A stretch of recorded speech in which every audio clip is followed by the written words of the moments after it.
Have a desire to buy a home or sell your home, but you're a little nervous about the process? Well, stick around because I've got some tips to help make sure that you're protected during the process.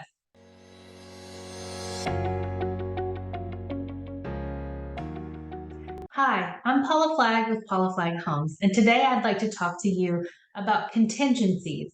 Now, a contingency in a contract is really just a condition of the contract. And the way it works is if this condition isn't met, then you're able to cancel the contract without any penalty. So, some common buyer contingencies would include things like an appraisal, the ability to make sure that the house is valued for what you're about to pay for it. For financing, um, you shop for a home when you're pre-approved, and then you have a contingency that will protect you through the final approval process so that you know you're able to get the loan. A home inspection contingency is when you're able to determine the condition of the home and then decide if you want to move forward with purchasing the home. Now, there are several different types of a home inspection contingency. There's for informational purposes only, which doesn't give you any options to void the contract. There is a void only contract, which gives you the option to either walk away from the property or purchase it. And then there is the right to negotiate repairs and or credits.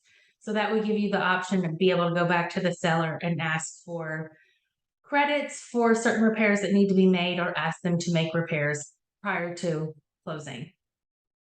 Another contingency that buyers may often be interested in is the sell your property contingency. So sometimes as a buyer, you need to sell your current home in order to qualify for the purchase of the next home.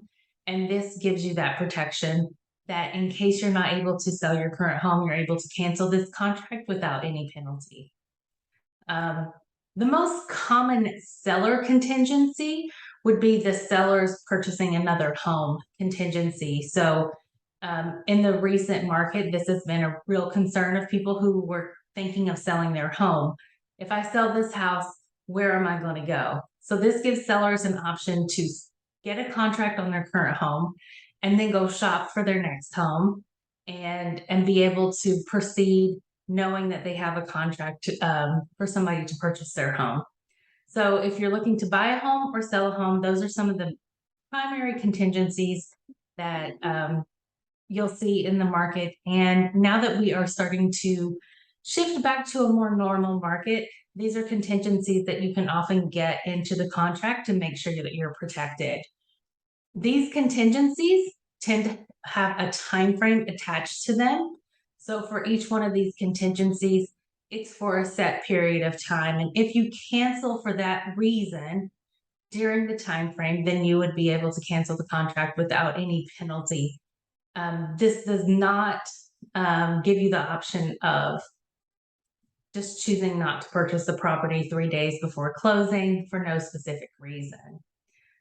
It's important to work with an experienced real estate expert, preferably a real estate agent who is also working with a transaction coordinator. There are a lot of dates and time frames that are involved in these contracts, and it's extremely important that you don't miss a date because then that will put you and your earnest money deposit at risk. So if you have any questions about this, please feel free to reach out to me. My number is 202-670-5880. Thank you for taking the time to watch this video today. I hope it was helpful. And as always, thank you for choosing Paula Flagg Homes for all of your real estate.